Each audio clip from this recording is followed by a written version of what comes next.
Bienvenidos, les damos la bienvenida de parte de los organizadores de este evento. We welcome everybody from all the organizers. The organizing committee 2021 is bringing this event to you. It's a first event in collaboration with other members of the community who come from underrepresented groups, have identities of intersection, and that typically do not have representation in this type of spaces. PERSPECTIVA is an impartial, nonpartisan organization, and the forum is impartially facilitated by yours truly, who lives and works in Longmont and is not registered to vote in the city of Boulder or in Boulder County.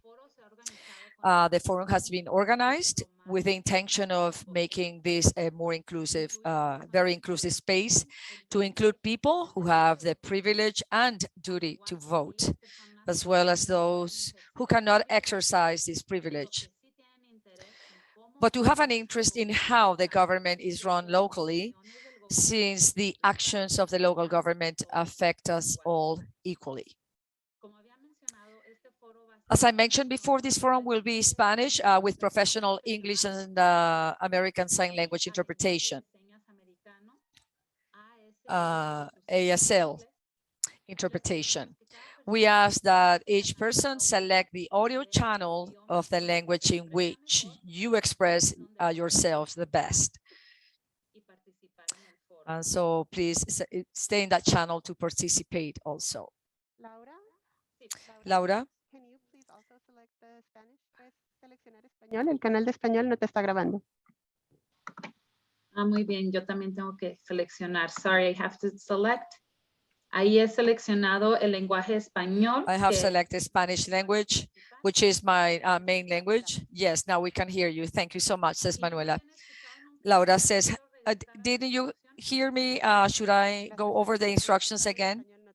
The people hearing in Spanish, they never heard what you said. I started giving the welcome to this event. Again, thank you so much for participating. And thank you to the organizing committee of PERSPECTIVA 2021 for organizing this event in collaboration with other members of the community who come from underrepresented groups who have identities of intersection and that typically do not have a representation in this kind of spaces. I also had shared that this impartial organization of PERSPECTIVA is not partisan, is impartial, and the forum is impartially facilitated by myself. And we hope that we are representing all the people who are interested in learning how local government is run, including those who have the privilege of voting and those of us who don't have the privilege of exercising our right to vote. But we still have the same interest in learning about how local government is run. I also want to highlight the professionals that are interpreted into the English language and the American Sign Language, ASL. Thanks to this, we are able to make this a more inclusive forum and space. We want that information is clear and precise. This is why we have interpretation services by professional interpreters. And so we ask the candidates to please do not use this space to practice your Spanish. We encourage you to practice Spanish or American Sign Language extensively during your campaign and in other public spaces. But in this particular space, we want everyone to use the language that you best speak. And if you haven't done yet, please select the appropriate audio channel in the lower icon, in the lower bar on your screen. And so we hope with this benefit of language, we can communicate better, and please allow the expert interpreters to do their work. Before we open the forum, I would like to also offer a recognition of territories. We honor and recognize that we are in the ancestral homeland of the Cheyenne and Arapaho nations. This area also has a long history of exchange, hunting, gathering, healing, and spirituality for many other nations such as the Navajo, Lakota, Ute, Comanche, Shoshone, Apache, Apache, and others. reconocemos a las naciones We recognize the indígenas indigenous como nations as the first stewards of the land, water, las plantas plants, y los and animals that identify this area as their home. a medida que As we pronounce and make this recognition and these words, palabras son escuchadas, make sure that they're heard, estas naciones the con su connection territorio of these y nations es renovada y is renewed and reaffirmed. reconocemos también We recognize the cruel and painful history of genocide and the forced displacement that these nations lived in their territories. respetamos la We diversidad respect the diversity of people who still feel and live this connection to this land in which we are present today. And we honor and thank these nations and the ancestors of this territory as we gather here today. Finally, we also wish to acknowledge the forced displacement that took place in the past that made it possible to what we know today as the city of Boulder. As we prepare for the election of the new city council members of the city of Boulder, we wish to open a space for our entire community, including local Latinos and members of other underrepresented groups, to meet the individuals who are running as candidates for city council. And we also wish to ask, you can ask them questions on issues of common interest, focus on justice, equity, diversity, and inclusion as the main axis that affects us as members of the Boulder community. The government of the city of Boulder has declared the equity plan as one of its priorities. In the chat, we will include the link to this plan in case you wish to read it. So all the questions to be asked were proposed by leaders who self-identify themselves as members of communities that are not generally represented. That is to say, the Latinx community, community members living on the streets, Afro-descendant communities, people with disabilities, communities with refugee immigration status or immigrants, the LGBTQ community, students, among other interested individuals. The PERSPECTIVA organizer committee took the task of soliciting questions from all of the community to learn about issues of common interest to them. These questions have come to us. We gathered these questions before the meeting and we have consolidated them in an organized way for the candidates who accompany or are here with us today. It is important to highlight and to mention that the planning committee received a large number of very important questions. And so we made the best effort to synthesize them and to include all relevant issues. So we truly hope that all the communities feel represented in the questions that we are going to pose to all the candidates. I will present these questions chosen by the organizing committee of PERSPECTIVA to all the candidates. We will write them in the chat, and each candidate will receive the same amount of time, will be given the same amount of time to answer each question. And so we hope that you share your proposed solution to the concerns that the community is expressing or sharing. So with this description on how the forum will be facilitated, we are ready to begin. Again, welcome to all of you. So to begin, I want to ask each candidate to please introduce yourself in 1 or 2 minutes and share your name, your pronouns, where you were born, and how long have you been in Boulder? Have you lived in Boulder? So it's your time to answer.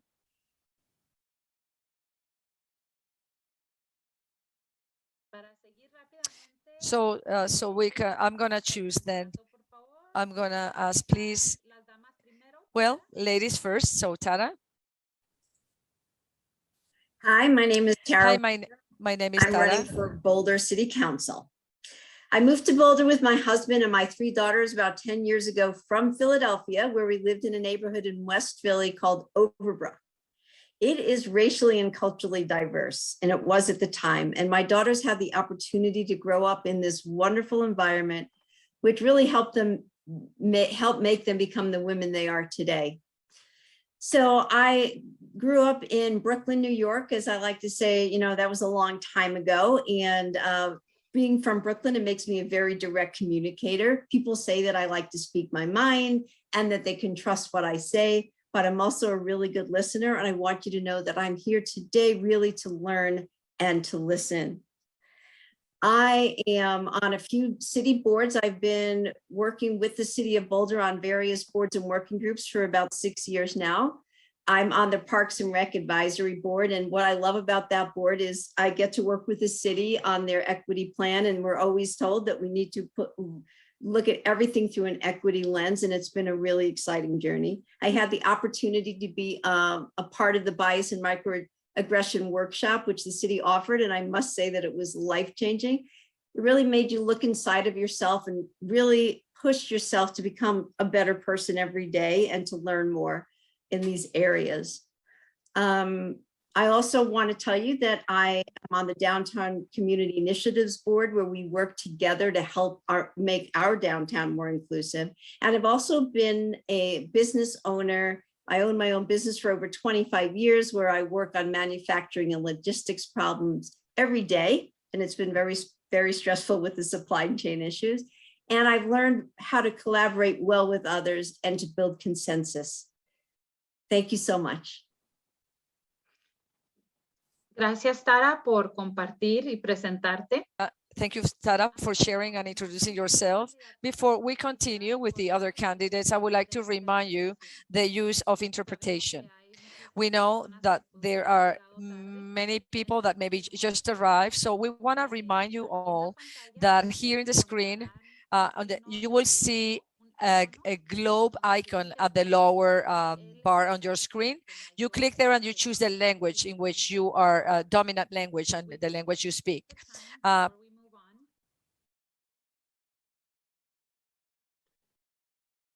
Pero entiendo que las intérpretes ya dijeron esto. I understand that the interpreters already said this in their language, in their own channel. So I'm going to repeat it in English for those who have not chosen a channel yet. Haven't chosen an interpretation channel, please go to your global icon on the bottom of your screen and choose the language of your choice where you are strongest and understand best. For anyone who arrived late.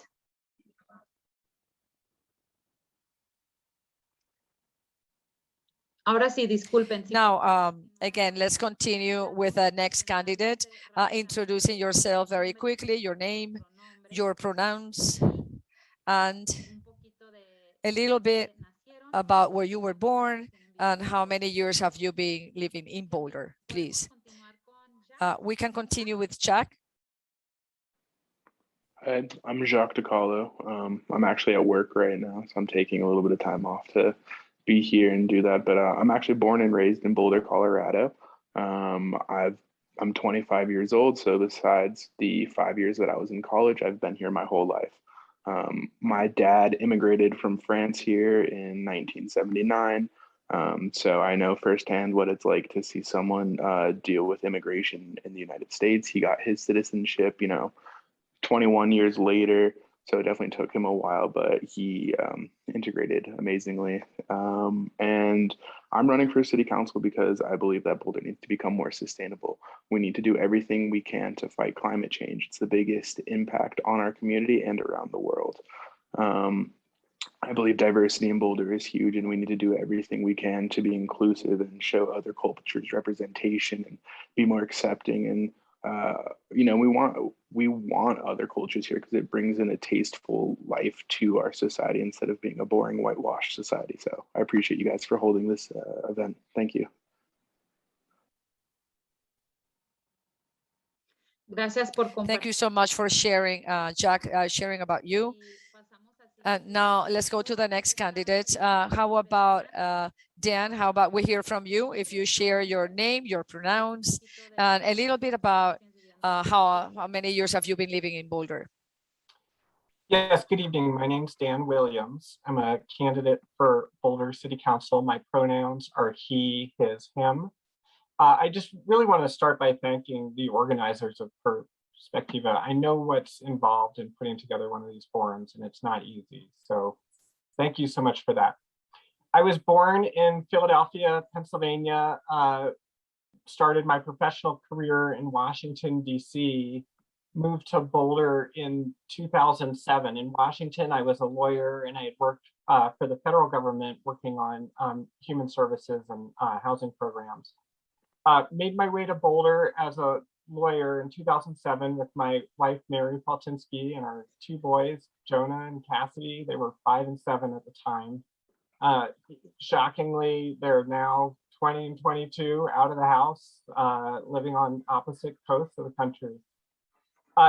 During the day, I spend my time working on civil rights litigation as a lawyer and on commercial litigation as a lawyer. And I'm someone who has spent my entire adult life working on issues of civil liberties and civil rights, whether that concerns helping out people who have been in detention or helping crime victims, whether that's standing up for free speech under the First Amendment, making sure that police treat people justly and equitably, working with immigrants to make sure their rights are respected in the US. This is just a part of my day-to-day experience, as I say, over the last several decades. I'm so glad that we're having this forum tonight because, you know, the issues that we're going to be discussing are critical issues for our community. And I feel we haven't had enough they haven't been given enough attention this far in the campaign, and I'm glad that this is a chance to make that right and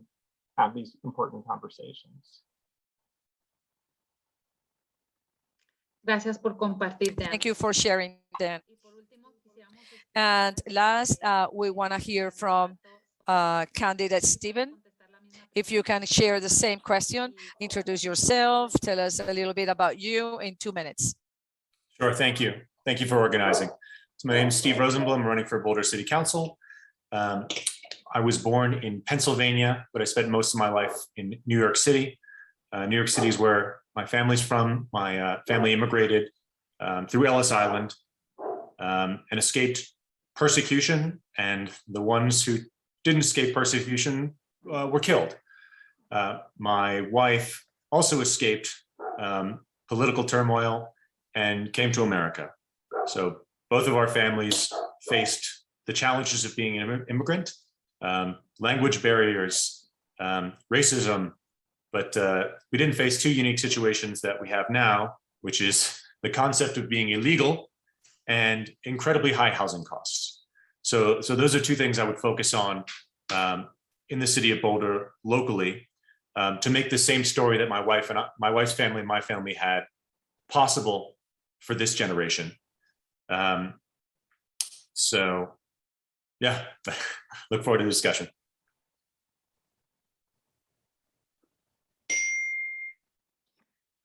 Gracias a todos. Thank you to all of you for introducing yourselves and for sharing a little bit about yourselves. We also ask that in order to make the interpreters' job easier, if you could please speak slower, enunciate better, so the interpreters are able to really interpret more clearly for all of you. Thank you. We're gonna now continue with a question section. As I had mentioned at the beginning, you will all have the opportunity to answer the same question, and we ask that you please, you keep your answers in a 2 minute or 2.5 minutes the most. I will be timing yours, you guys. I apologize that if I have to interrupt once you've been over 2.5 minutes, so that we can go to the next candidate, so that everybody has equal amount of time to answer all of the questions. Are you all agreeing to this? Yes? Okay, so let us begin with the first question. The first question is, If you were elected, how would you use your city council position to increase, retain, and enhance the assets of having a diverse population living in the city of Boulder? Please be specific with your examples.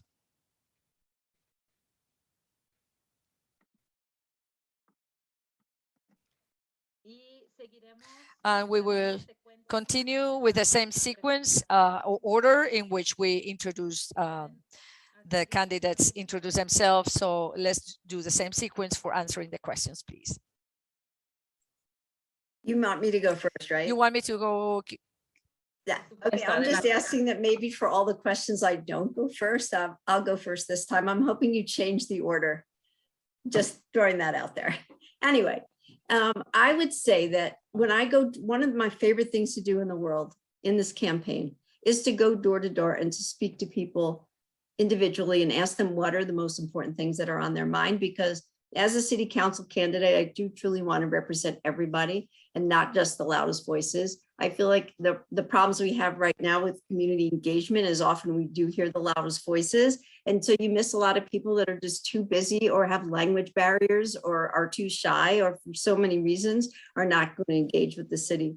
So I would say that how— Disculpa, Tara, ¿puedes decir lo mismo pero un poco más lento? Please speak slower because you're going too fast for the interpreter. Okay. Thank you. I'm so sorry. Okay, let me know when to keep going. So I would say going door to door and speaking to people. I was recently at some rental areas and condos, and without a doubt, the biggest problem was housing. So many people want to stay here and are being priced out, either by rents getting too high and also by housing prices just rising too fast. And I realize that it's a very difficult problem to solve, but I want to dedicate myself to doing that, especially not only for middle-class housing, which I'm glad that we do have a program that gives the ability for people of middle income to put in down payments with city help, although that didn't start yet. But also there must be a way we have to prioritize making sure that we have enough permanently affordable housing, but in general, more market rate housing that's affordable as well. It's got to be a priority because we're absolutely losing our diversity. I know this from going door to door, and it's so troubling to hear people's stories. It made me really sad actually yesterday. So I'm going to dedicate myself to that. Gracias por su respuesta. Thank you so Tara. much for your answer, Sarah. Tara, now Stephen, answer the same question. Stephen, if you would like to, the question is in the chat. Sure. So it's threefold. One, as Tara mentioned, housing costs. So in order to maintain a diverse community, we need to have a community which prizes economic justice. And the biggest burden is housing costs. So we need to redouble efforts to deliver as much affordable housing as possible, but also use the racial equity lens to ensure that every decision we make on climate, on amenities, on programming, doesn't have a disproportionate cost or a disparate impact on our most vulnerable community members. The second thing, although we have a robust safety net in Boulder, we need to recognize that the median income of the Latino population is roughly a little more than half of the Anglo population. So we have all of the tools, affordable housing, assistance programs.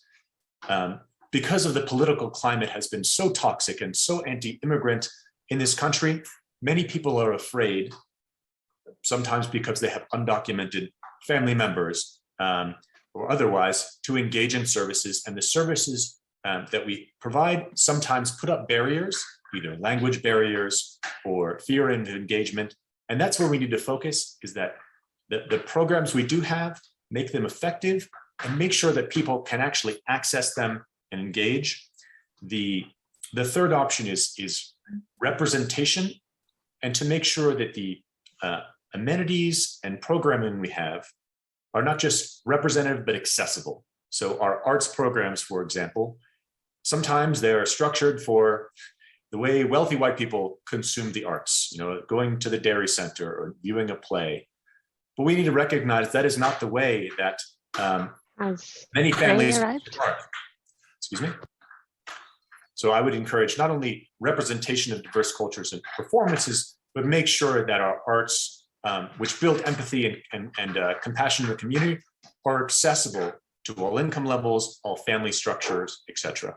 So start with economic justice, but then make sure we value the diversity and make in the community and make sure it's accessible to everyone. Gracias por Thank you for your answer, Stephen. Now let's go to Dan. Dan, if you can please answer the same question that we entered in the chat. Right, so the question is, how do we retain and enhance the assets of having a diverse community? And I will tell you, this is at the very heart of why I decided to run for city council. When I've talked with people all over town, I explain that the things that got me into this race are that our wealth disparity as a city is just increasing. Our population's now in decline. We are locking people out of our city. We are locking out future generations, and we're failing on our racial equity and social justice goals. And what I've explained is that when I'm on council, I'm going to use 3 questions for every decision. The first is, does this make it easier or harder to live, work, and play in Boulder? The second is, does this advance social justice and racial equity? And the third is, does this appropriately respond to the climate emergency? So what I like about your question is you've asked for specifics. And that's where the rubber hits the road. So last night, City Council was talking about a project to allow more housing to be built around Spruce Street and Folsom. And some wanted to make a building that's there now a historic landmark. It was built in the 1970s. And Junie Joseph asked the council to say, let's revisit how we think about whether this should be a landmark, because if it's a landmark, we're going to lock out a dozen families who could live here. And several council members were taken aback that Ms. Joseph suggested that the Human Relations Commission should look at a question about landmarking. That's what I want to do on council with council people like Junie Joseph, is to say, these are decisions that we just thought about differently for years, but now we need to ask, what's the real effect? Do we want to put landmarking ahead of people living in the city? We're going to be able to keep our ethnic diversity and our economic diversity in this town if we start making changes, real changes now. And that means with the small decisions and the large decisions, doing the right thing. Gracias, Dan, por su respuesta. Thank you, Dan, for your answer. Now we'll go to Jacques. Please, Jacques, if you could please answer the same question. Yeah, definitely. I've definitely noticed the decline in diversity in Boulder since I moved back from school in Washington. Growing up in Boulder, I had a fair amount of friends that were Latino. Not the majority, of course, but there was still a little bit of a presence. And now, looking back at the city, I don't see that presence as much. So I'd like to see that come back, because having diversity brings in stories of other cultures. That's important to build relations with these people. And it brings in the art and different perspective of the different backgrounds. That's so important to America as a melting cultural pot that we are. So, the main ways to get that is housing and providing affordable housing for people with diverse backgrounds, and looking at who we're prioritizing to come into these housing situations. Have they been benefiting our community? Have they lived in our community for a long time? Do they come from a diverse background where they're looking for a better economic opportunity for themselves and their family? And it's on us, as a city that has so much resources to help support them. So if I get elected to city council, I want to make sure there's incentives and initiatives that allow for, you know, a certain percentage to be from culturally diverse backgrounds. So we're not just continuing to whitewash this city with people who are in tech jobs and people who, you know, have a lot of money and come from affluent backgrounds. We have to make sure that everybody feels included and that everybody's voice is heard. Another thing to make sure everybody's voice is heard is this idea that if they're organized, we need to have city QR codes posted all across the city where people can just scan their phone. We'll have like questionnaires of events that are happening in the city, or just input and feedback that people can just scan in, put their feedback into the city, and we can go in and look at, see how people want to see the city change, because it's hard to get everybody's voice in when it's the loudest to get their voice across. Thank you.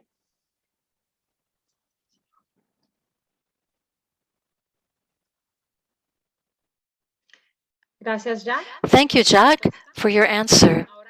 Now we'll pass to the next question. The second question is, for all, is, in your experience, what are the challenges faced by communities that have historically been excluded from the decision-making processes and that often affect them more than those making the decisions, much more than those who are making the decisions? Please, if you could please give your answer to all of the groups that we're trying to represent for today.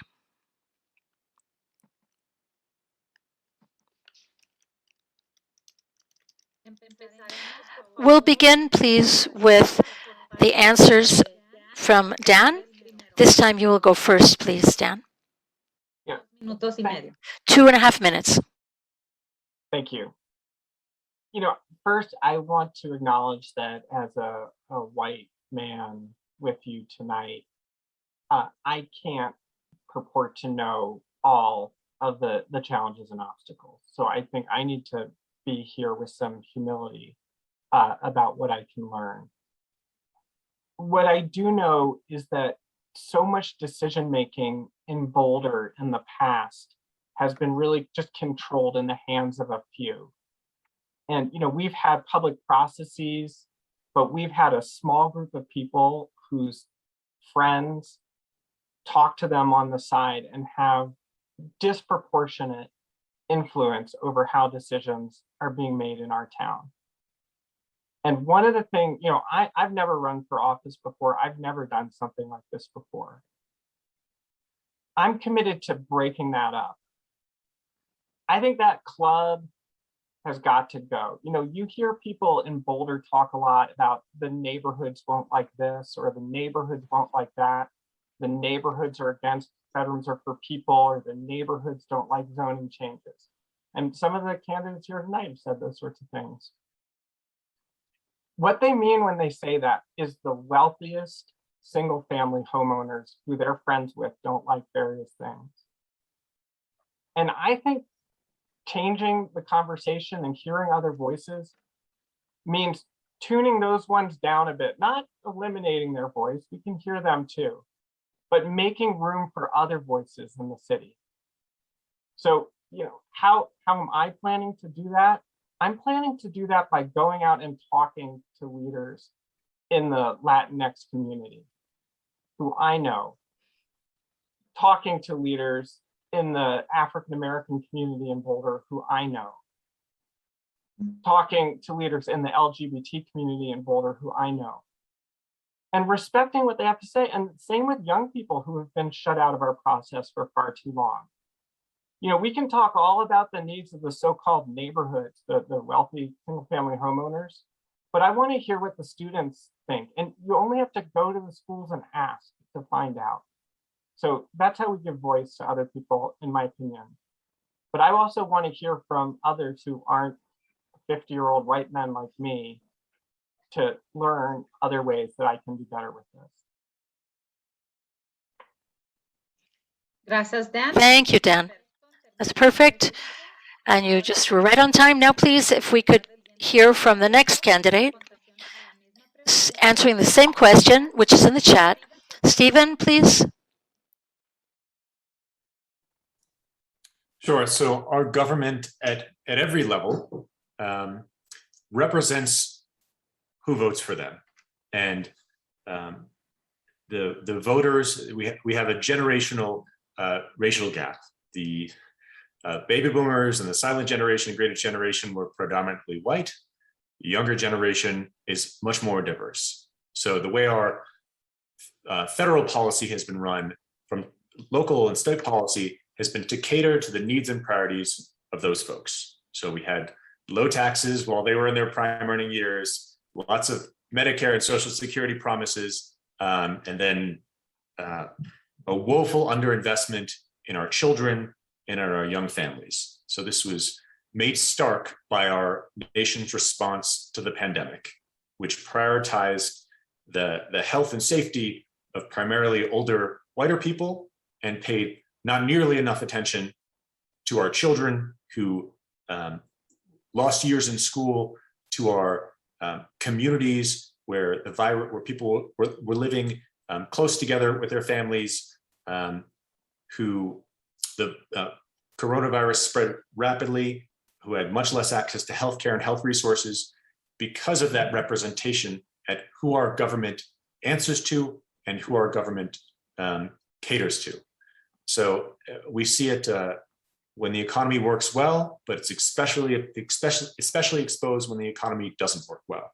I saw it again from the 2008 financial crisis, when the housing crash had a disparate impact on communities of color who were shepherded into bad loans and who faced the most drastic foreclosures and loss of family wealth. So how do we fix that? Is people, young people, communities of color, one, need to have their voices heard by representation in the voting system, but also a proactive redoubling of response by elected leaders to listen to those voices. So in Boulder specifically, we need to recognize that we have a highly regressive way of raising money. Property taxes, but primarily through sales taxes. So as a city council, we need to make sure our spending priorities correct for that by being doubly progressive. Understanding that we're raising money from people who can at least afford it and the most stressed. So we need to make sure we benefit disproportionately people who are the most struggling to live and survive in Boulder. Thank you.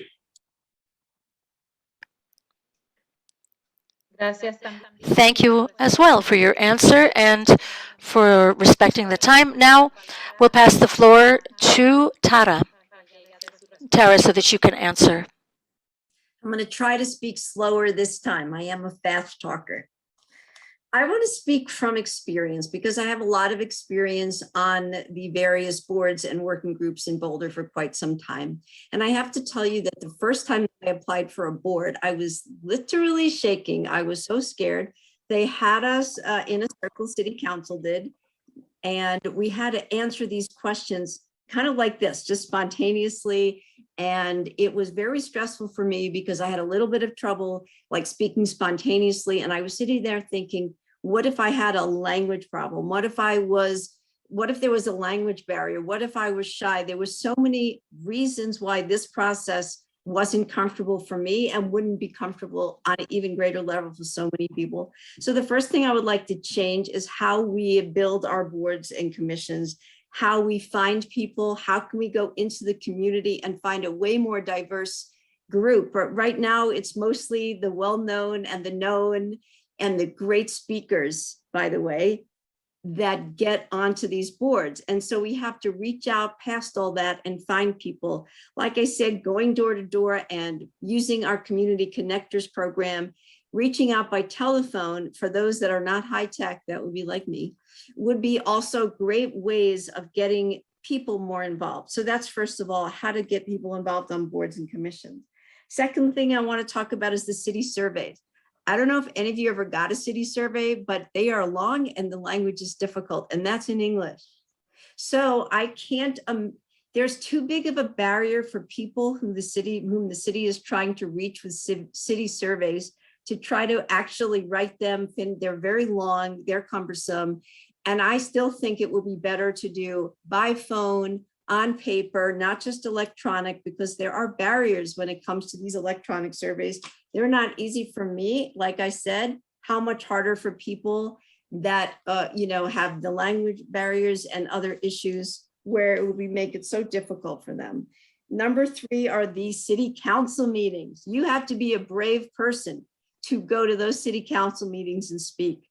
I rarely do that because I don't have, it's just a lot. You have to be free at night. You have to not be super busy or working or have children, and you have to have a block of time. You have to be a good speaker, and there's so many barriers to hearing from the community. So what happens is you just get those, they come over and over week after week, and it's kind of like you just get to hear them, what we call the loudest voices. But what about those that work full time, that need childcare, that can't get away, that have 2 jobs? It's, in my opinion, it's an unfair system. So that are Gracias, Tara, por esa respuesta. Thank you, Tara, for that answer. I'm sorry for the interruption. I'd just like to pass it to Jacques so that he has the same amount of time to respond to the same question. Thank you. So one of the things my dad struggled with when he first moved to Colorado was the language barrier. He didn't know any English. He only knew French and Spanish. So his first friend was actually another immigrant from Mexico, and they bonded well, and they actually helped each other learn English together. Now, 30, 40 years later, we have the technology to help people get more integrated, and we have to apply that technology. We have to look at ways to get these people who have different language barriers involved in the city. So like my idea with having a QR code posted around the city can have questions or surveys, and people can enter in whatever language is their preference, and we have the ability to translate it. So there's no reason why we're not able to do this. It's a lack of awareness and the lack of push to bring in these diverse voices into our community. So one thing I would push for as a representative is to make sure that at every meeting there is a sign language interpreter and a Spanish interpreter, as well as the ability for it to be recorded and translated into Google Translate for any other language or any other person. Because Boulder, is a very diverse people. My neighbor is from Switzerland. My dad's from France. I know people from Germany, Japan, Mexico, Colombia. I know people from all over the world who live in Boulder, and I feel like some of their voices are not heard, or maybe they feel isolated because they feel like they're in America, and that because of the political pressure that's been put on, they feel afraid to speak up or share their diverse backgrounds, and that's not what we want. We want to encourage these people to bring their voice to our community and make sure their voice is heard. So we have to make more outreach and break down the language barrier with that. Thank you.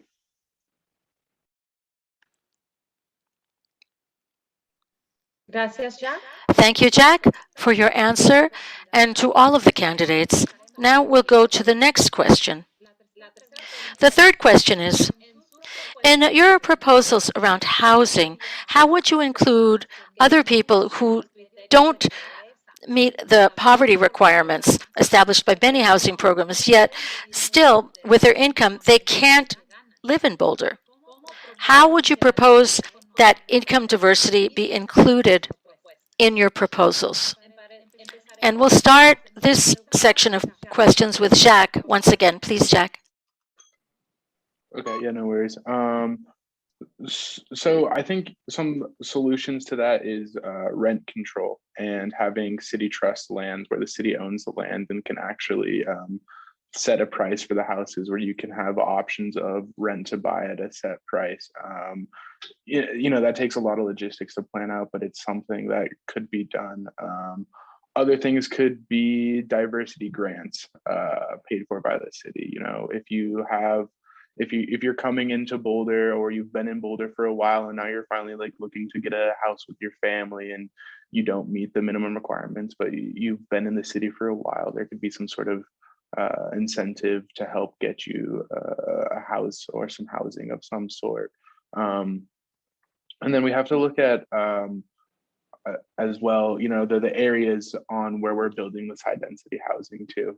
There's some areas in Boulder that can take high density housing, you can take the renovations and we can redo it. And there's some areas that are historic landmarks or traditional single family housing that, shouldn't really be tempered with. So I think zoning is a huge thing if we're going to look to expand housing. And when we do look to expand housing, how we're going to do it in proper ways that's inclusive for all people from all backgrounds.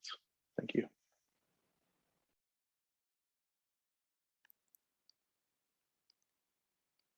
Gracias, Jacques, por esta Thank you, Jack, for that answer. And we'll now pass the same question to the next candidate. We'll give the space to Dan. It's yours, Dan. Thank you. I think we have to attack this from two directions.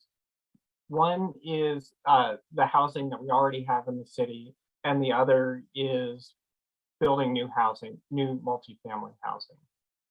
And starting with the second group, one of the things I focus on is making affordable market rate housing, i.e. housing that's affordable, even if you're not getting a subsidy.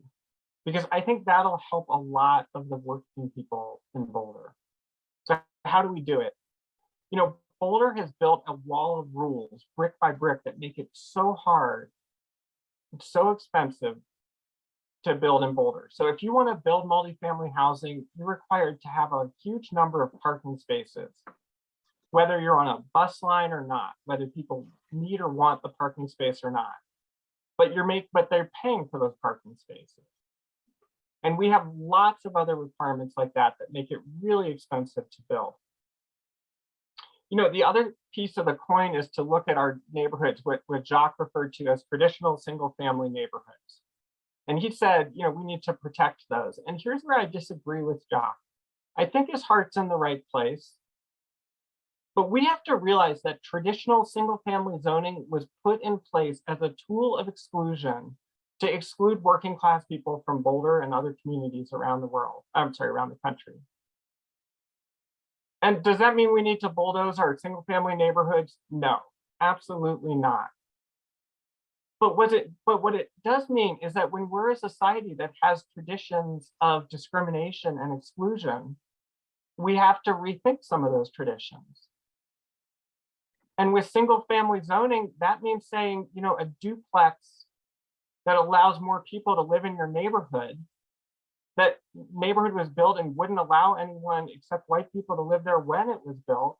That's a good thing. We're going to make it so it's less expensive, more people can live there, and that will encourage diversity in our single family neighborhoods, but allowing duplexes.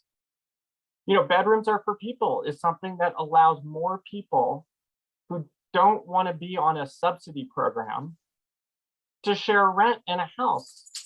And some of the candidates are saying, no, that's outrageous unless we make it a means tested, income tested program. Some people don't want that kind of government support. They just want to live there. And that's why I'm for bedrooms are for people. And the last piece of this is ADU reforms. So allowing people to build accessory units on their own property. And this is something that council tried, and then it got watered down by those people in the neighborhoods, the richest among us. And we need to revisit Gracias, that. Dan. Thank you, Dan. Thank you for your answer. I see that you have a lot to speak about this topic, but now we'd like to pass the floor to the next candidate. Stephen, please, if you'd like to give your answer, please. Sure. So I'm a markets person. I would love it if the market would deliver the housing we need, but I've been watching for the past couple of years, and so the median income here for a family is about $85,000. And according to the Community Foundation, the level that a family of 4, 2 adults, 1 child in Boulder County schools, one in preschool needs is $85,000, which means 30% or more of people don't have the income for basic self-sufficiencies. So last night, you referred to last night's development on Spruce, Dan. The townhomes and duplexes were going for around $2.4 million. That is just not affordable for the vast majority of families. So we have a target to get to 15% affordable, and it's not subsidized. That's a different program. It's rent restricted, that we can leverage federal dollars, and hopefully there's going to be a lot more on the way if Biden's Build Back Better plan passes. So leverage those dollars and continue what council people like Mary Young and Sam Weaver have done to get as much affordable housing through programs like the inclusionary housing ordinance, community benefit etc. So we constantly hear at every site review, council and planning board pleading for more affordable housing or market rate affordable. And you constantly hear from the developers, it's just not possible. But what they really mean is it's just not profitable. But what I know as a housing professional is that the value of land is determined by the zoning and the highest and best use. So what we need to do, and it's slow and it's hard because we have a Byzantine planning process, but to always focus on making the highest and best use of our precious land, what will best serve our community's needs, and that's affordable housing. So I'll look to expand upon those tools with ordinances which provide incentives, either density bonuses or open space bonuses, to get developers, both market rate and affordable, to deliver as much of that affordable housing, both 30% AMI and 60% AMI, as we can get.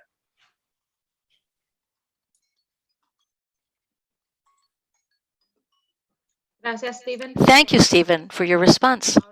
Now we'll pass the microphone to Tara, please, so that she can give her answer. I think I would like to make every decision on council thinking about this very thing. Who is benefited and who is harmed? That is my promise. And when it comes to bedrooms are for people, I like the concept in the beginning when it first started, how many years ago, I was one of the first signers. I signed that. I was excited to sign. But I would say my concern is there is no affordability clause or written into the bedrooms are for people ballot measure as we know it now.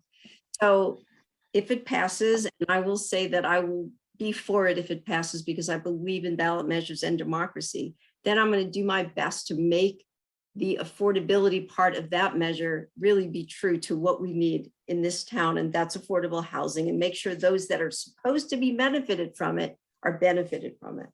I do have one thought that I'm thinking about. In my neighborhood, a lot of the smaller houses were torn down, and we have really large houses in our area right now.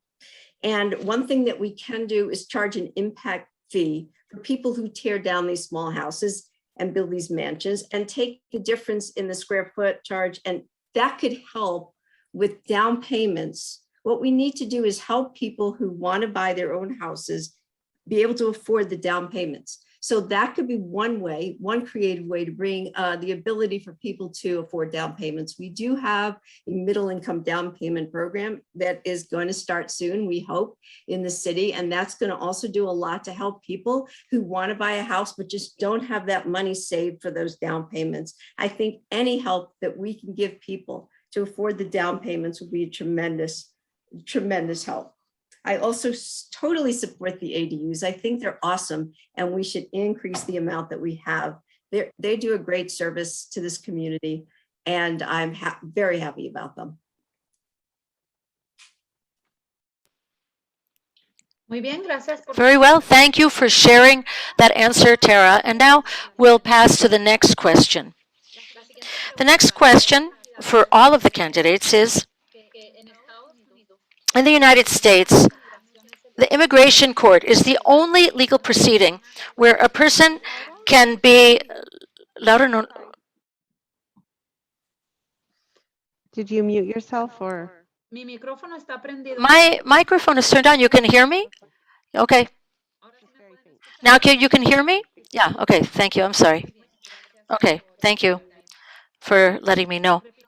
I'll repeat the question. In the United States, immigration is the only legal proceeding where a person can be detained without rights to have a public lawyer if they can't pay for a private lawyer themselves.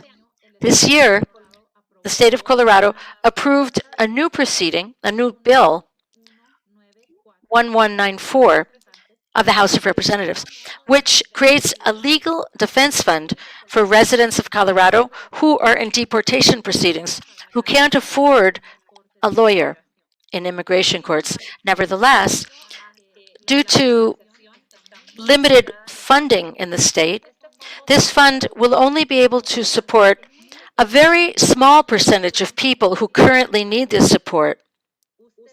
Would you all support the creation of an immigrant legal defense fund for immigrants at the local level, following in the footsteps of Denver and Fort Collins, to ensure that no Boulder residents are deported simply because they can't afford a lawyer?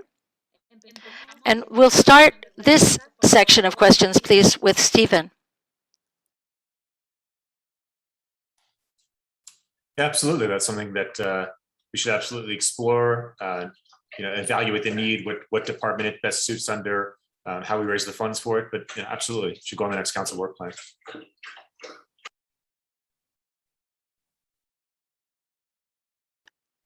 Thank you for that answer, Stephen. And now we'll go to Jacques, please.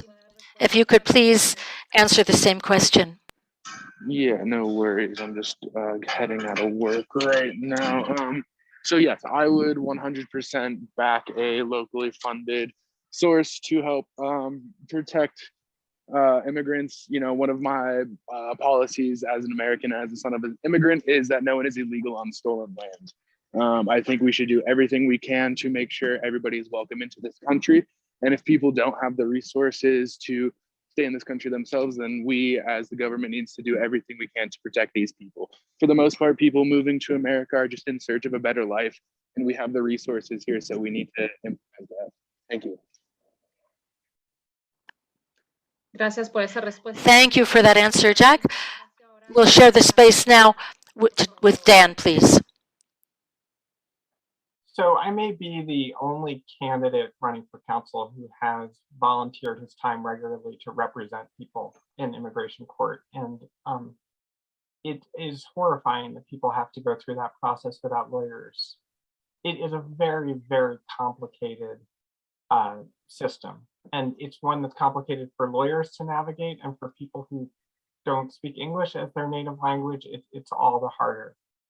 And that's why I volunteer my time with Remain to provide free legal services for people in immigration proceedings, in immigration court. Having a lawyer in immigration court should be a constitutional right, just like having a lawyer in a criminal court should be a constitutional right.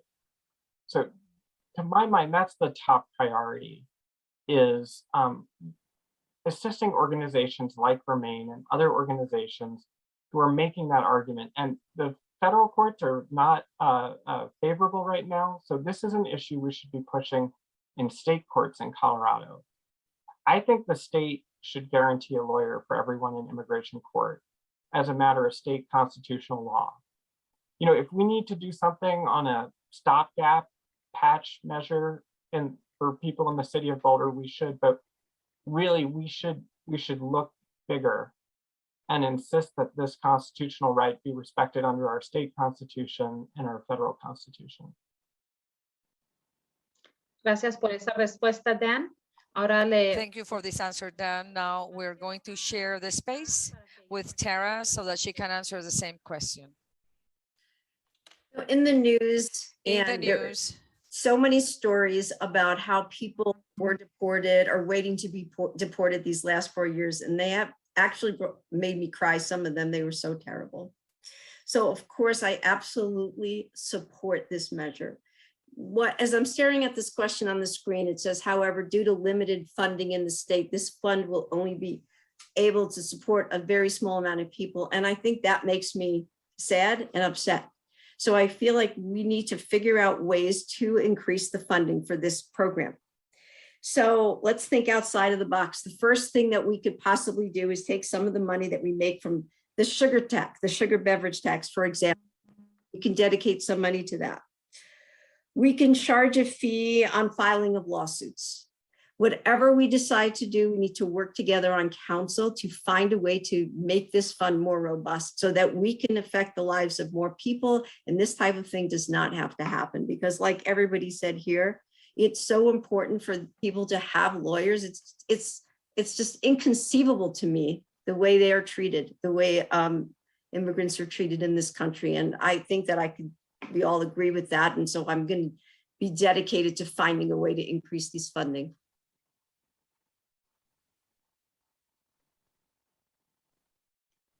Gracias por esta Thank respuesta. you so much for your answer, Tara. Now we're going to the next question. This is about housing again.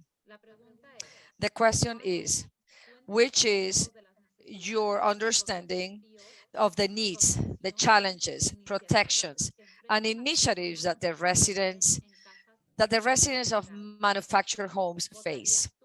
Would you vote in favor of the annexation of the San Lázaro Manufactured Home Park into the city of Boulder? And we're gonna begin our answers with Dan, please. You know, I would support that annexation. I think the challenge is, it's hard to believe that the challenges that we face at this point in our history include things like clean water and good sewage facilities and basic services. And those are services that the city of Boulder can easily provide and should provide. One thing that I think we need to be careful of as we think about annexing property is Boulder's tax structure. So we need to annex in a way that doesn't raise rents for people. And that may be achievable through rent control, but I just think we need to keep our eye on that very carefully. We have high rates for water in Boulder. We have high utility costs and we have high tax costs. And we can't impose those on people, but we can increase quality of life and quality of services by increasing manufactured home community, by annexing manufactured home communities into the city.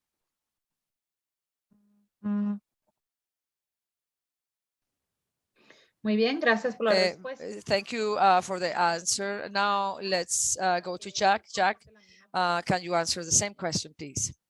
Yeah, I think I'd be in favor of it.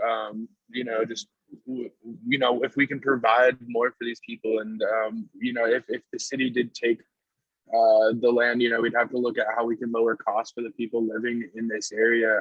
Some of my ideas to lower costs and lower the cost of utilities is to implement city solar.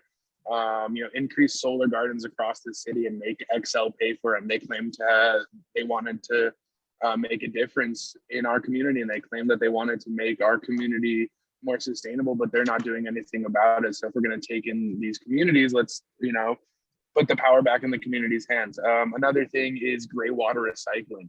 To lower the cost of water, you can cut down the amount of water that you use. So it's all about having these incentives to use shower water and sink water and recycle that into toilet water. So you're cutting your water consumption in half. You know, toilets are a third of freshwater use in America. And if we can just lower that by a little bit, you're going to cut out a third of the cost for people. You know, switching to a sustainably built community is the best way to lower costs initially and over the long term for people living in these communities. Thank you. Gracias por esa respuesta. Thank you so much for your answer, Jack. Now we're going to have Tara answer the same question, please. The first thing that came to my mind, and I'm not going to say that I'm an expert yet on mobile home parks or this particular subject, but I would say that what does the community want? So I feel like the most important thing would be to go and to have community meetings and ask the people, first of all, describe everything, the pros and cons that are going to happen from annexation, and then ask people what they want to do and how is it going to affect people financially. For instance, will the residents have to pay the annexation fees and who's going to finance them? All these important questions that people need to know when they're making the very large decision about annexation. So I think that that's what I would do. I would absolutely use the Community Connectors program, which, as you know, brings people together who normally would not engage with the city to discuss all these issues in detail and make sure there's no language barriers when discussing them and that there's total understanding on every side. That's the first thing that I think of when I consider these. I think that the mobile home parks are one of the best things we have in Boulder. It gives us the opportunity to have diversity as the cost of the homes are less, and they are vital to our, I would say, to our culture, not only to our diversity, but to our culture. So we make sure that we have as much income diversity as possible in a city where it's almost impossible. So I feel like we have to totally back these the people in these communities and work with them to find out what is best for them.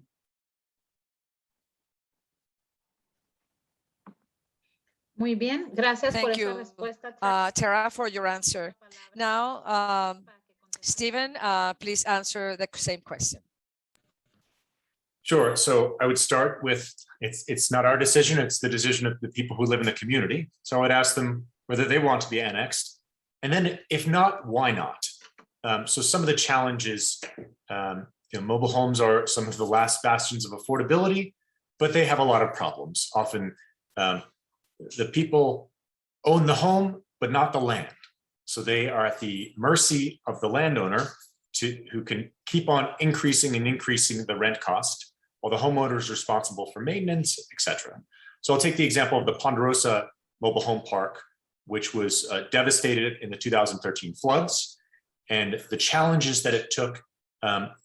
These homes had mold and were not livable. So the challenges it took to get those folks into safer, more sustainable, more energy efficient housing.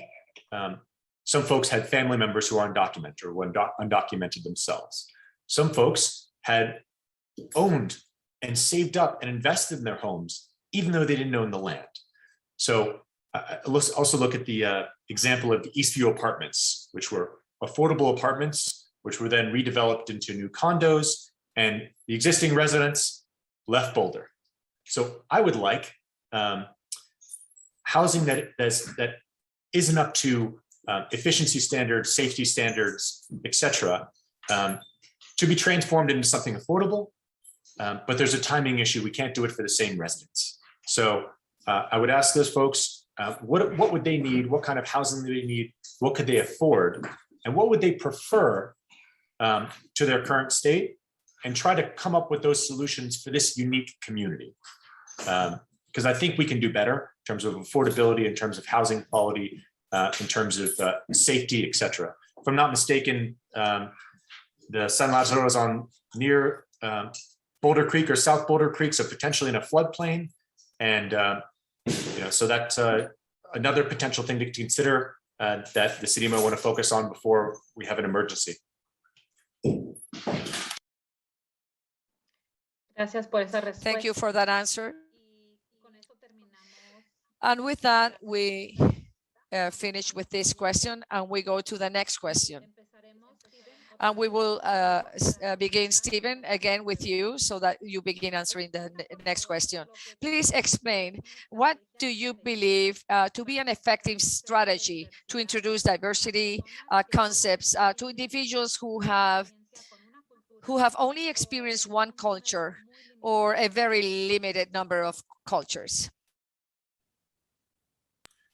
The very best is friendship. Being friends with someone who's not like you, who doesn't look like you, from a different background as you. And the best time to do that is when you're a child, before you've been encoded with society's expectations and roles. So that's why diversity in our schools, which means diversity in our housing, diversity in our cities, is the most important. Barring that, it is exposure to other cultures through the arts. That's why the arts have an important thing to play in building empathy of who exists in our community, and but maybe not who's in your social circle, etc. So our organic culture has a role to play. Our city policies have a role to play. But government has a role to play in terms of bringing these things forth, in terms of enabling a diverse community with housing and affordability, and then with the arts representation on boards and city staff, etc.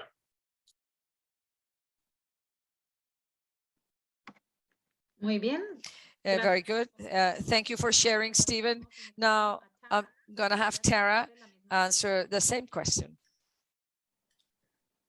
I met Manuela at a working group. Isn't that true, Manuela? I think it is. We were both on the Community Culture and Safety Tax Working Group. And what I love about working groups is they bring all different people together from different backgrounds that never met before. And we spend 3 months, we spent about 3 months together. I think it was once or twice a week. I can't remember because it was 2017. And we got to know each other. Getting to know each other is the primo way, the most important way of bringing down the barriers that we have, either ethnically, language-wise, culturally. So I think that working groups being extended in this city, which is one of the best ideas ever, I've loved every working group I've been on, is a great idea to get to know people as adults.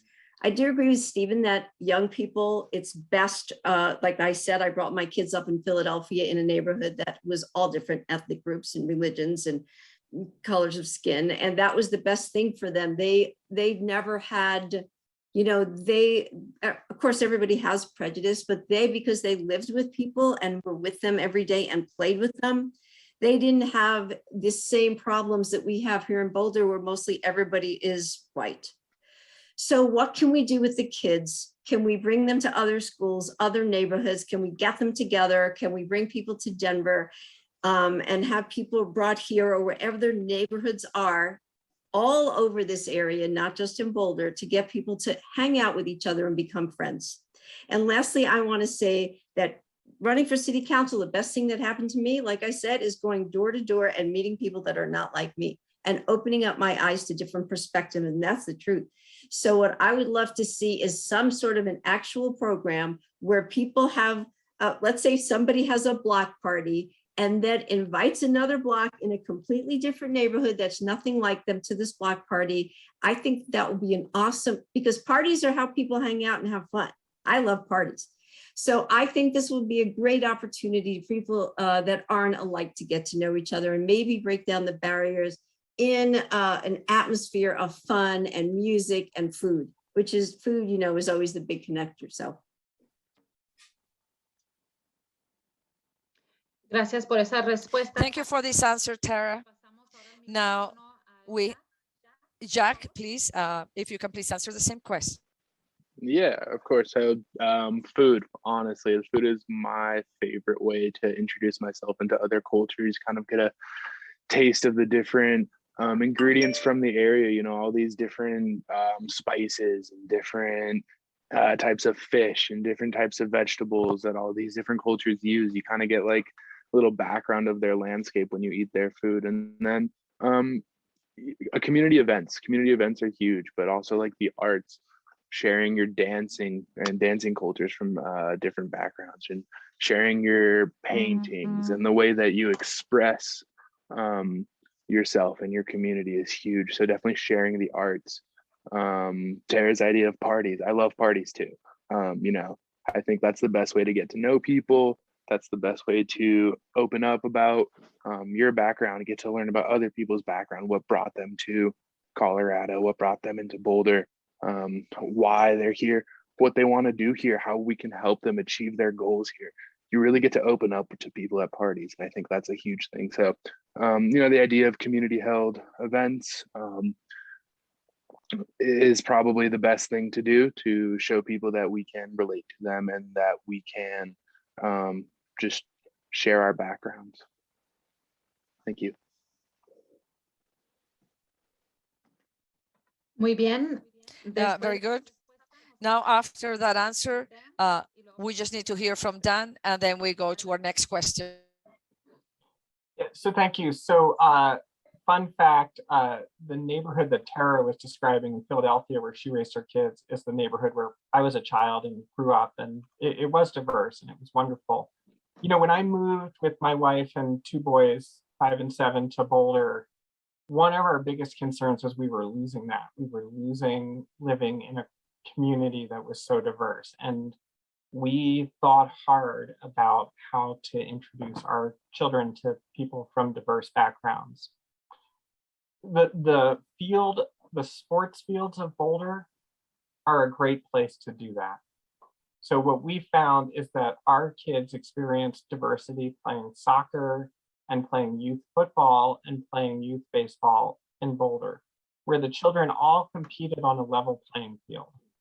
And it brought people together in a very different way, in a very different environment that I think had a real authentic interaction.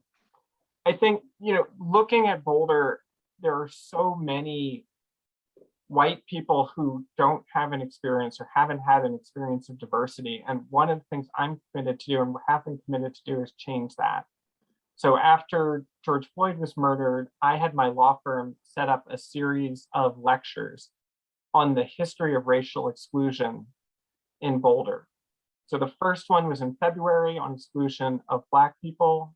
The next one is October 21 on the exclusion of Native people. And we will do a third one at the beginning of the next year on the exclusion of Latinx people in Boulder. And if anyone wants to sign up for the October 21 panel, you can contact me. You can go to damforboulder.com, shoot me an email, and I'll get you connected. I will say, just optimistic, we were shocked and surprised that when we set up the first forum, we thought maybe we'd get 50 people, and 700 people in Boulder participated. There is a hunger to learn more about diversity and diverse cultures, but we need to find ways like this speaker series, but other ways as well, to introduce people and to have white people understand why Boulder is as exclusionary as it is, because it didn't just happen. It's a legacy of discrimination that goes back for 150 years. Muy bien, gracias. Very good. Thank you for all of you for your answers. Now we're going to go to our next question. Tell us in which way your work and your proposals are actively anti-racial. Let's begin the answers with Jack, please. Yeah, I mean, my policies and my morals as a human are anti-racial. I went to Standing Rock during the protests and, left my family during the week of Thanksgiving break in college to go stand with the Native Americans and the Sioux tribes out in the Dakotas. Last year, after the murder of George Floyd and the protests, I marched almost every day that I could in downtown Denver. I am highly involved and highly active in the diverse community, even though I am a white person, so I try my hardest to make sure everybody feels included and that we are working to make sure everybody is included and that we have racial justice in America, because it's a legacy in Boulder that it's a white town. There used to be KKK rallies in North Boulder Park in the 20s. We used to have huge racist presence in Boulder, and only more recently in the past 20 years, when it's become politically correct to be inclusive and diverse, has Boulder started to change. So it's been like a pressure put on from society that shouldn't even have to been put on. We should just want to be more inclusive. We should want these different backgrounds here because it makes us a more tasteful, more colorful place. That's a better place and more fun. If we're just a stagnant area that lets cops harass minorities, and when we just stand there and let our oil come in from these areas and reservations that are suffering from lack of clean water and lack of resources, and we do nothing but harass and punish these people, then we are the problem. So if we're not out there actively standing and doing what we say, then we are part of the problem. So when I get elected to city council, if I get elected, I promise to do everything I can to make sure Boulder is diverse and inclusive. Gracias por esa respuesta, Thank Jacques. you for that answer, Jack. Now we're gonna have Dan. Dan, please answer the same question. Yes, let me just start by thanking Jacques. When he talks about the work he did going to protest daily, I'm impressed with that. And when he talks about the need to stand up to police departments, racial profiling, and discriminating against people of color, I'm impressed that he's saying that, and I'm glad to hear that. So I just want to start by thanking him for that. I started off by saying I've been doing this work as part of my professional work in civil rights my entire career. Recently, issues I've worked on have included police targeting an African American in Boulder and physically assaulting him and standing up for him. And that's important to do, among other reasons, because way too many people of color are targeted by police here and elsewhere. I was part of a task force to prevent ICE from arresting people in state courthouses around the state. So, you show up for court, either you're a crime victim or you're a criminal defendant, or you're just a witness. And then if some ICE agent is standing outside the courtroom, that just makes it impossible to get justice. But that was happening. And I was part of a group to stop that from happening, stop that from continuing. I've partnered with the ACLU of Colorado, the NAACP of Boulder County, to stand up against racism in my past. And then in terms of my proposals for the future, I said there are going to be 3 guideposts for every decision. And number 2 is making sure that we're doing right by social justice and racial equity. And that decision at the City Council last night that maybe seemed like a small decision to some about whether or not we should landmark and whether we need to ask if that's racially exclusive, that's the kind of thing I'm going to do. And on the bigger things, holding the police accountable to make sure that they're not policing in a racist way, those are the sorts of proposals and the sorts of things I'm committed to doing on council. So this has been part of my work for decades, and it will continue if I'm on City Council. Gracias por su respuesta, Dan. Thank you for your answer, Dan. Now, Tara, please answer the same question. Well, just for diversity's sake, I'm going to take this in a different direction, if that's okay. I feel like when it comes to racism, you always have to look at yourself first. And it is a lifelong process to look at yourself and say, have I been racist in the past? How have I been racist? In what ways can I change? How can I better myself? I'm a little bit older, maybe the oldest in this crew of candidates. And being a little older can be good or it can be bad. If you stagnate as a person and never change, then it isn't good. But if you're the type of person that decides that you're always going to try to be a better person and learn every single day from everyone you can, then you get wiser and wiser. And so I hope that I do that. One of the things that helps me is to listen to my girls, my children. They're now 27, 30, and 32. And this is what they say when I don't answer correctly or when I'm not thinking well. They say, Mom, never say that again. Or Mom, you have to, change your ideas, and every time they push me to change my ideas, to think better, to look at what I just said and apologize, I become a better person. And I have a granddaughter and one granddaughter on the way. I guarantee they're going to do that. I frankly think that hanging out with young people is the best because they look at everything so differently than I do. And I always learn from them. So I think being the kind of person that looks at yourself is crucial in fighting racism because it really starts right here, right in your heart. And that microaggression and biases class that I took, they made us think back at what we've done in our lives that was racist in any way. And, things, and I closed my eyes and I thought it through and I actually had scenes. You did this, you once crossed the street when things that were really embarrassing, but I wanted to look at and say, I don't ever want to be like that again. And then decide I'm going to change. And when you're like that, it rubs off on other people. They want to be like that. They're like, oh, wow, she's so cool. I want to be like her. So you're modeling racism. It's so deep in you. You're modeling, you're modeling anti-racism, to be clear. And it's so deep in you that it can make a change in society one person at a time. I feel strongly about that. Gracias por esa respuesta. Thank you for that answer. And now let's have Stephen answer, please, the same question. Then we go to the next question. Thank you. Sure. So as Dan stated quite accurately, we've had 150 years of de facto and de jure racist policies, which created and reinforced racist stereotypes and racial segregation. But beginning in 1967 with the Civil Rights Act, we've begun to go the other way. Obviously not perfect, but our laws changed from enforcing racism to trying to ameliorate it. However, it's been a long time since then, and we haven't made nearly enough progress. So the question is why? Even if our laws are no longer racist, why is our society? So this was made stark to me when I got my first job out of college, where I met my wife. We work for a big corporation. My wife was the first person ever hired from the University of Puerto Rico.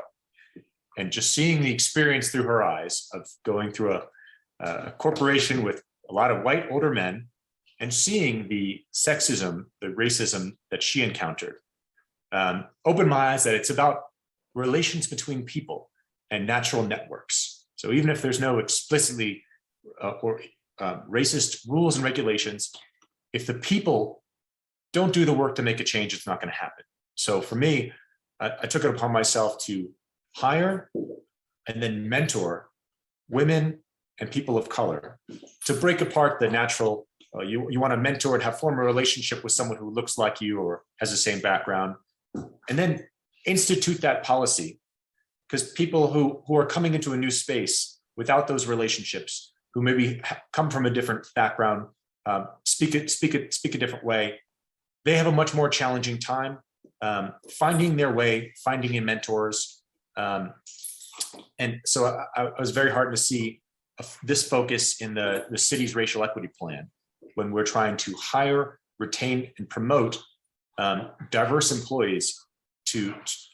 There's an explicit focus on checking in with them, mentoring them, asking them, because that's the only way it gets done, because we will never know, as someone who's not from that diverse culture, what are the barriers, the implicit barriers they face. So as switching over to policies, we need to recognize, because of the history of this country, race is inseparable from class. So as part of our racial equity plan, to look at every decision, and once again, come back to the regressive way we raise money, we need to be doubly progressive in the way we spend it, to focus on the most vulnerable, to focus on use that lens, the racial equity lens on all our decisions, including things like landmarking, to make sure that since 1967, we may have had colorblind laws, but because we weren't using that lens, like we didn't use for the pandemic response, our nominally race neutral, color neutral policies do have a disparate impact. So in my view, is what gets measured gets managed. So having every one of our decisions filter back to our eyes and show us the disparate impact we're having, will go a long way to begin to heal the sense of Gracias the por esa past. respuesta. Thank you. Disculpa que te interrumpo. Thank you for this, but I need to interrupt you, student. We need to go to the next question. We're almost done with a section of Q questions, and we want to pose as many questions as we can. The next one is the communities of colors and also the LGBTQ communities. They are victims of violence from the police, in hands of the police,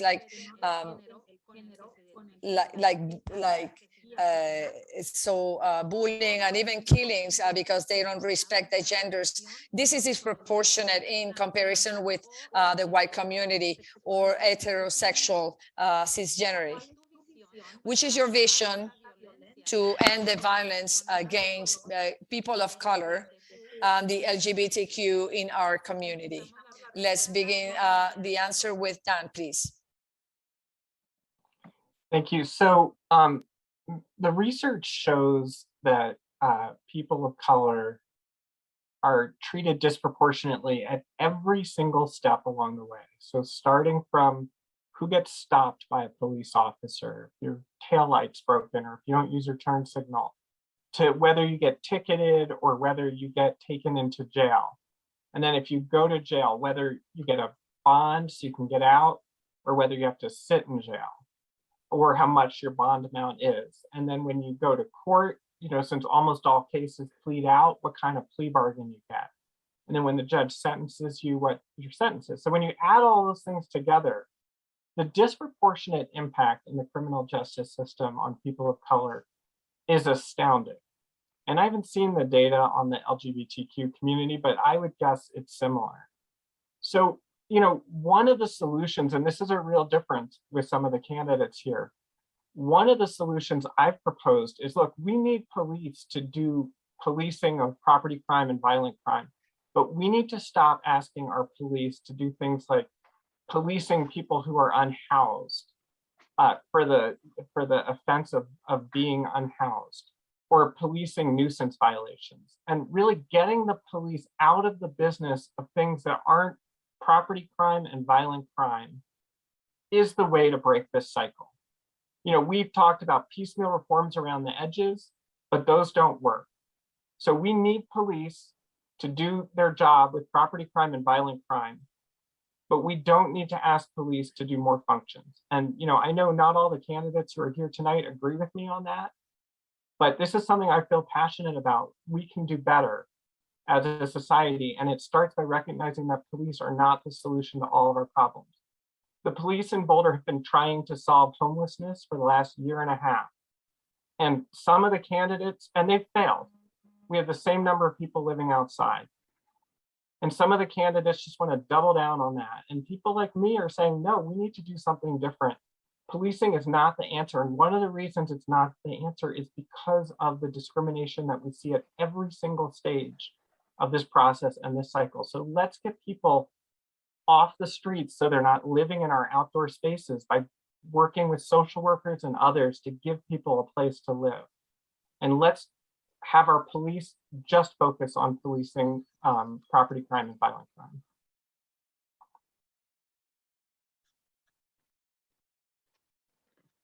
Gracias por compartir. Thank you for sharing your answer, Firstan. Now we'll pass the floor to Stephen to answer. Thank you. Sure. So I think it starts with accountability. Although I'm a strong supporter of unions, I think police unions in our country have gotten too much power in terms of negotiating against the people they're supposed to protect. So we have an opportunity to be leaders and models among cities like we have been on climate with our new police chief who's going to reimagine policing. And her focus is on connections with the community, following data. So I want to recognize that although people of color are disproportionate victims of police violence, people of color are also disproportionate victims of crime. So in the past year, the murder rate's been up 30%, the highest increase in 30 years, and the victims are primarily people of color. Just in our town, an apartment complex, San Juan del Centro, is one of the most frequent and has been for many years, spots for calls for service for police. And the community members who live there deserve to be safe. So I put it as a challenge to our new police chief to do this in a responsible way, which forms connections with the community, to build trust so that they think and believe that the police are part of their community and are allies and are there to help them, that if they see domestic violence, crime going on in their neighborhood, they feel good about calling the police. They know who the police are, who's going to serve, or who's going to come. And that's how we heal and actually have police serve our community and help the people who are most affected by crime.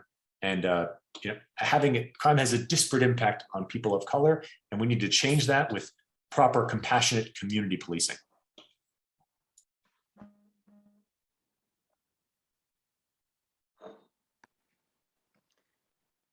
Muy bien, gracias por compartir. Very well. Thank you for sharing your answer. Now we'll pass it to Tara so that we can hear your response to this question. To me, in a society, there's absolutely nothing worse, and that includes in every country in the world, than having police force that is not fair. When I get so upset when things aren't fair, you know, when you're little and you say to your mom, that's not fair. I mean, there's something innate in humans. We want things to be fair. So when we find out that police forces all over the country are not treating people fairly, it gets us upset. And I have to tell you, it's been, you know, an honor, I would say, to be born at this time where we could watch the reforms of the police department begin to take place. But I will say that as far as safety goes, and, you know, I do think safety is important. I feel like we need safety, but everybody needs to be I would say the police need to provide safety to everyone equally. And that's how I would put it, because it's also innate in human beings to want safety for their family and for their, the people that they love, and even for everybody that they don't even know. People want safety. So I'd say we have to start with police reform. When it comes to police reform, we can do a lot of things. I would say training the police with new curriculums that include emotional intelligence training and de-escalation training, and even training law enforcement to prosecute hate crimes and to understand that whole situation, what to do about hate crimes is super important. I would say when it comes to the police departments, co-responder programs are very important, and an alternative responder program for people who have mental health issues and drug addiction issues. Of course, they can't be treated the same way as people who commit, violent crimes or property crimes as well. So I think we have to look at policing in that way. But I also feel like our police chief, Maris Harold, she's a police reformer, and I know it's in her heart. I know that it's in her heart to be a part of the police reform movement, so to speak, and to really push us ahead in police reform. I know that's what's on her mind. And so I think we're glad to have her, and she takes a lot of great input as well. I do believe, I think it was Steve who said that the police should be our partners, and people should look at them as like all people, and every person, every ethnic group, every racial group should look at the police and say they are our partners and they're going to help me. And so I do hold the police very accountable in their behavior, and that might be hard on the police, but they have one of the most important jobs to protect the community, and that means each and every person in the community. And that pretty much says it. Gracias por esa Thank- respuesta. Thank you for that answer, Tara. I'll pass the floor to Jacques so that he can also share his response. Thank you. This is an issue of systematic racism. It's something that's been taught in America, whether it's blatant or non-blatant, that people have been taught to fear minorities. Look at our last president. He said that every immigrant coming into the country was a thief or a crook or, worse stuff than that, when it's not true. And all these people coming in, most of them coming in, are just looking for a better life. Like, look at the Haitians at the border who were getting whipped like slaves were 250 years ago. It hasn't changed at all. And it's a systematic national issue of that. There are people out there who think white people are superior and are better, which is absurd. And there is no reason to have this thought process. So it's really about teaching inclusion and teaching that no one is inherently bad and that hate is a taught thing, and people aren't born with hate. It's how they're raised. So we have to change this concept of how we teach people about other cultures and how we educate our police officers, because across the country, police officers are systematically racist. They're more likely to profile minorities. They're more likely to arrest minorities. Look at Elijah McClain in Denver, this innocent boy who had done nothing wrong other than wearing a ski mask, was literally murdered with an overdose of lethal injection of ketamine, and then went into cardiac arrest because he looked shady for wearing a ski mask because he was introverted. Sorry, this gets me actually a little emotional, but it's an issue that people have been oppressed for too long. It's an issue that we have not been teaching healthy ways to de-escalate situations. We haven't taught police officers to look at everybody the same. We tell them, this person's more dangerous than this person's more likely to rebel than this person's more likely to cause an issue than another person, and that's just wrong. And it's about equality and inclusion and having more information. And I think we should honestly increase police curriculum to have these diverse backgrounds taught, and we have to do actual more police profiling to make sure these people who are getting accepted into the police department aren't racist and aren't systematically racist and don't have a prejudice to judge one or another person. It's really about filtering out the systematic racism. And as impossible as that sounds, it's doable, because I look at my generation, and the younger generation wants everybody to be included. And we don't hate, we want to love. We just want everybody to have a happy life and feel accepted. And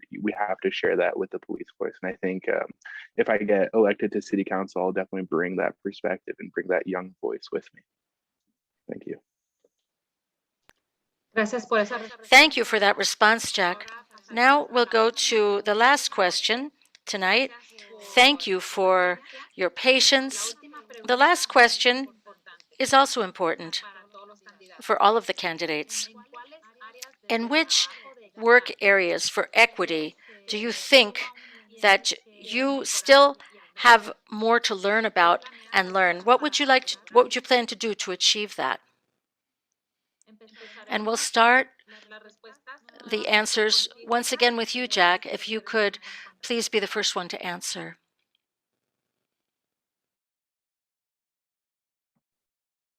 Oh, sorry, I was muted.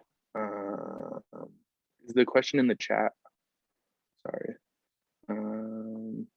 Sí, lo estamos compartiendo en este momento. Yes, we're sharing it right now, and I'll repeat it once again. Yeah, if you could, that'd be In what great. areas of work, of equity work, do you think that you still have more to learn about? And what do you plan to do to achieve that? Yeah, I mean, I have a lot to learn about with equity and inclusion in a community. I've never run for office before. I graduated college a couple years ago, so I'm constantly learning. But I do know that inclusion is the most important thing. You know, we have to look at how we can bring in these people who are looking for a better option, you know, get them jobs and get them housing and get them opportunities to be more involved in the community and to show outreach that we care and that we want them here. The biggest thing is to make people feel included, and most people who you know, don't speak English or speak an alternative language or you know, speak sign language or stuff like that don't feel included because there's no outreach to them. And so in order to build equity in these communities, we have to have more outreach for them to help benefit themselves, you know, because once we get them involved in the community, I feel like it'll be easier for them to learn a little bit more. At least that's how my dad learned, is he got more involved in the community, he got more involved with people, and then he eventually learned English and eventually learned how to be a functioning American. And it was kind of, you know, annoying because he talked about how he felt culturally sheltered and that he couldn't fully express himself as an immigrant. He felt he had to abide by certain American ways, and I think that's something that we can't have. We have to let people be as diverse and culturally fluent as they want to be and share that. We can't suppress people's ideas. We can't suppress people's culture. You know, we have to make sure everything we're doing and everything that they're doing is benefiting the community. So we have to look out for all these people, and we have to you know, kind of emerge them into the community and look for outreach to build equity. Thank you.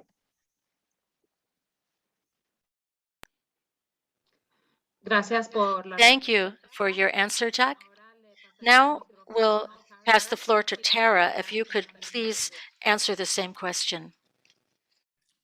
Well, once you get on council, you know, you go door to door less, and then you have to take what you feel and you have to make policy with it. So most important thing when it comes to making policy is that you have to, again, using that phrase, who does it benefit and who does it harm, that you don't cause harm, especially to those that are least represented. You have to go inside of yourself, I would assume, at every city council meeting when people are yelling and screaming, and even when your inner self says, yeah, they're right, they're wrong, and keep saying, what is it? Who's really gaining and who's losing? How can I stand for the unrepresented? How can I go past whatever bubble that I grew up in, let's say, you know, or however my, you know, my little bubble of who I know, and think in the bigger picture, how can I represent the entire community and including those who don't get hurt? I think it's, like I said, it's a lifelong journey that I want to be on, whether or not I win the council seat. But if I do win one, I'm going to make sure that if I don't do that, I'm going to ask all friends and even people that, you know, are not friends to just please tell me all the time, when am I not doing what I said I was going to do? When am I standing too much for those that are the loudest and not enough for those that are not represented? And just keep looking at myself and apologizing when I'm wrong and trying to do the best I can with the best policies for the people in the city. Muy bien. Very good. Thank you for sharing that answer. Now we'll pass the floor to Stephen. to hear your answer to the same question. Please, Stephen. I would say as a leader of city government or any role, the biggest challenge is cultural competency in communication, listening and hearing. So much of our policy from federal on down is paternalistic, that we know what these communities need, we know what these communities want, and it often ends up being wrong. It's presuming too much without asking the people. But then more so, you need to recognize that your subculture, where you come from, how you communicate, how you even ask the question, this is above and beyond a language barrier, is just different from how people feel comfortable responding, how people feel comfortable having that question asked. So that is, there's no easy answers, but in order to avoid paternalism, you need to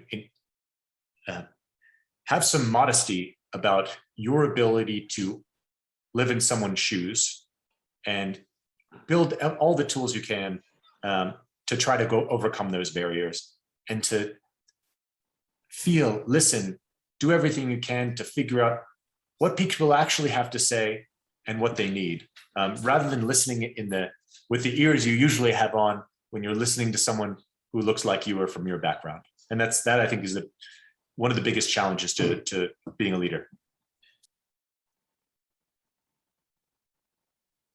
Gracias por su respuesta. Thank you for your answer, Stephen. And finally, we'll pass the floor to Dan to also hear your answer. So I think an area of equity where I really want to keep building muscle is learning to be a better listener. So I think as someone who's a lawyer and my day job is speaking for people, sometimes it's not intuitive to me to step back and listen more. And I know with respect to equity, it's critical. You know, one of the things I've loved the most about campaigning is getting to talk to people in different communities, including the Latinx community and the Black community and the LGBT community in Boulder. And even doing that over the last couple of months, I've learned so much. I mean, I've learned that with the Latinx community, there's a real problem with exclusion from our open space. And that's not something, frankly, that I had thought about before. And maybe it's something I should have, but I learned it by sitting down with people and making those connections. And what I've found is the deeper the connection, the more we learn. So that means continuing to extend the hand of friendship to people who come from different backgrounds from me or have different sexual orientation from me, or who look different from me.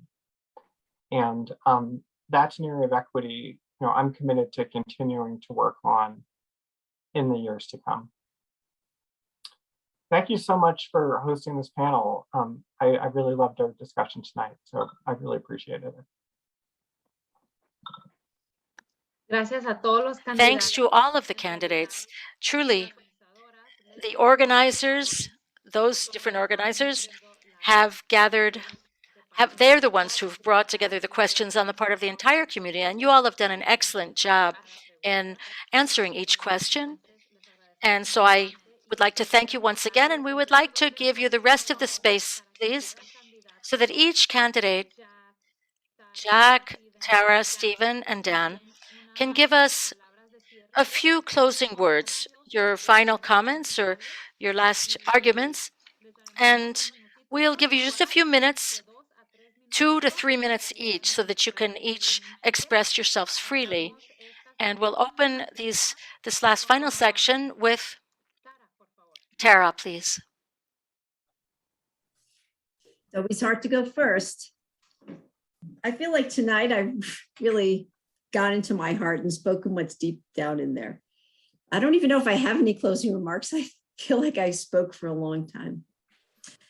But I will say to end that I am going to dedicate myself to hearing from those that don't get heard, from visiting the communities, as I said, my favorite thing, learning from each person, getting to know people better so that I can really be the kind of city council person I will be proud of every night when I go to sleep, that I don't say to myself, why did I say that? Why didn't I stand up for these people?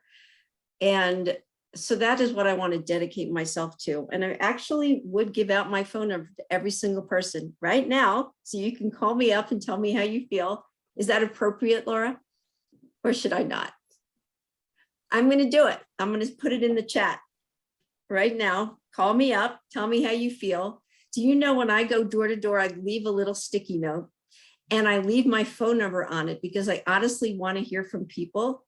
And of course, I don't know how to do the chat because I'm lame in technology, but nevertheless, let's see. I got it.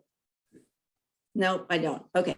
609-707-8385. I leave that phone number on every little sticky note, and people sometimes call me up and they tell me what they're thinking, what they think will be a good idea, what's on their minds and hearts, what's disappointing to them. And each phone call is better than the next. So that's the kind of city council I personally want to be. And I ask all of you to reach out to me at taraforboulder.com and just click or just call me 609-707-8385. Hope to hear from you. Muchas gracias. Thank you very much, Tara. Now we'll pass the floor to Stephen for your final comments. Sure, thank you, Laura.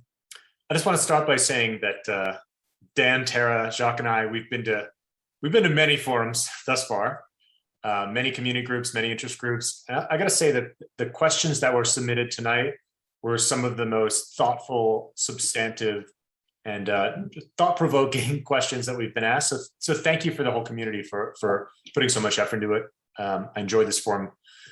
So I just want to say that part of the question is, why are you running? And I don't have a moment or a clear answer, but this past 4 years has been incredibly challenging for everyone. I lived 2 blocks away from the World Trade Center when the planes hit. And at that moment, it was the scariest moment of my life. I lost many friends, but I felt like I was living through history. But I've never been more scared and disappointed in my country than over the past 4 years.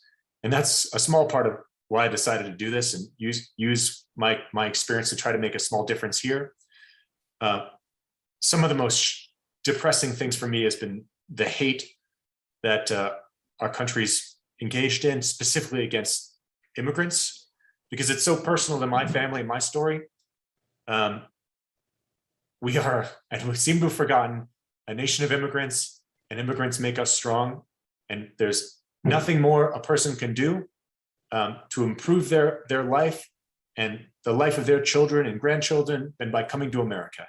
And as I said in the beginning, when my family came here, yes, we faced racism, discrimination, all that stuff. We didn't face a legal system that was trying to make it more difficult for us or throw us out at every step.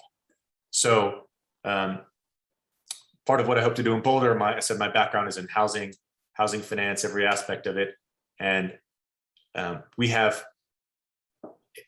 a regulatory structure, a planning structure that's brought forward some wonderful things and made Boulder a great place to live, but it's also created challenges. And I think I have the background, the understanding to dig right away and make an impact on those challenges, to actually do the work on the ground and make this community more affordable, more welcoming, and be the community that we all say we want to live in. So once again, I'm Steve Rosenblum. I very much appreciate your vote and look forward to serving you. Thank you very much. Thank you for those final words, Stephen. Now we'll pass the floor to Dan to be able to hear your final comments. So let me just reiterate where I started, which is I'm really grateful for the opportunity to be at this forum tonight. And it would be sad if I didn't mention there's one person who's not here who had planned on being here tonight, and he's a great candidate and he's worth all of you taking a look at. His name's Matt Benjamin. 8 years ago today, his father and his brother died in a plane crash. And Matt was planning on being here and then texted me last night and explained that for that reason, he could not. He needed to take the day off and heal with his family. So I'm sorry he's not here. I know he would have had a lot to say that would have been important. And I would encourage people to look him up, Matt Benjamin. In terms of my final words, I will say there's been a lot of discussion about this year and this race. And what I'm hearing is this is the most consequential city council election Boulder has had in decades. There is a chance with this race and this election to either make Boulder be a progressive leader and walk the walk when it's talking the talk, or continue the same. And the forces of the same feel threatened, and they're making threats in light of that. And the forces of progress and change are proud to tell you about our history and our background and the work we've done for social justice and the exciting things yet to come. And given that we have two different visions here, I think it's a great moment for our city and for Boulder. We can pick a path in November that's going to have profound implications for years to come. So more than anything, I really want people to vote, to get out and vote. So please, you may vote for me, you may not vote for me, but I really want people to participate in the process because this is the most important election in decades. Again, my name's Dan Williams. It's been great being with you tonight. I hope you'll check out my website, danforboulder.com. Thank you so much. Gracias a ti, Dan. Thank you to you, Dan, for those final comments. And finally, we would like to pass the word to Jacques so that he can take the space and he can let us know what his last words are. Thank you. My closing statement would be that Boulder has claimed to be sustainable, but we haven't done enough. Boulder's claimed to be diverse, and we haven't done enough. Boulder claims a lot of things, and growing up in Boulder, as a child, I believed those things. The older I got, the more I realized they weren't true. Over the last year of just sitting around during the pandemic, I realized there's a lot of flaws with Boulder, and that's the main reason I'm running for city council, is to bring in this local perspective that I've grown up here, I've seen it change, and I want to see it change for the better now. A vote for me is a vote for progress. We have to do everything we can with the technology, with the people that we have in Boulder, with everything that is going on. We have to do everything we can to be progressive and create a positive change. We've become too stagnant and too compliant with the way our society functions. A lot of people in my generation even have become lazy and refuse to change because it's too convenient for them. We have to shake the tree, and we have to show them that while it might be a little costly to create all this change, while it might be a little bit of a struggle to get people out of their seats and to get them to want to change their ways and the way they think and the way they consume and the way they spend and all these things that affect our community, we have to create these change. Now more than ever is the most important time to create these change for a brighter future. Thank you. Gracias. Thank you for those final words. And formally, to close this forum, I would just like to thank all of the community organizations that formally supported this initiative, those who sent us their questions, and those who have helped us to promote the forum. Without you, there would not have been possible. Also, a special thanks to the interpreters, Ray, Maria de Jesus, Elena, and Marina, for your important work. And a special thanks, of course, to the candidates who showed up today. Thank you so much for being present here 100%. With all the honesty and openness that you showed this evening. We would invite you to return to the next forum tomorrow to be able to meet the other candidates who did not come tonight. Tomorrow, Thursday, September 30th, at the same time, 6 p.m., at the same link, we will have the forum with the other candidates. And so we'll be waiting for you here. And as a final message, I would just remind you that your voice is extremely important. Remember that public officials are public servants, that the community can elect to represent our interests. And so as such, it's necessary for all of the members who make up our community have an active participation, an authentic representation, and a direct line of communication with your officials so that they truly understand what are the concerns of the entire community, and they authentically do their work of representing the interests of the people. And that's why our government representatives should always listen to our voices. Thank you once again, and may you have a good evening.